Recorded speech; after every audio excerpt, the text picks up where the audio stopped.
নতুন ফোন নিয়ে রিয়েলমি একটা নতুন ফোন লঞ্চ করছে, যেটা একদম পুরো আইফোন লুকস।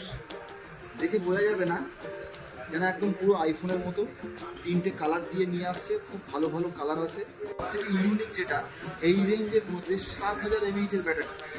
7000 mAh ব্যাটারি থাকা সত্ত্বেও ফোনটা কতটা স্লিম দেখুন। খুব স্লিমের মধ্যে ফোনটা 7000 mAh ব্যাটারি দিয়ে নিয়ে আসছে এবং দিচ্ছে 60 ওয়াট ফাস্ট চার্জার বক্সের মধ্যেই থাকছে। আরও ফোনটা ডিটেলস সম্বন্ধে আমরা আসছি পরের ভিডিওতে, সঙ্গে থাকুন।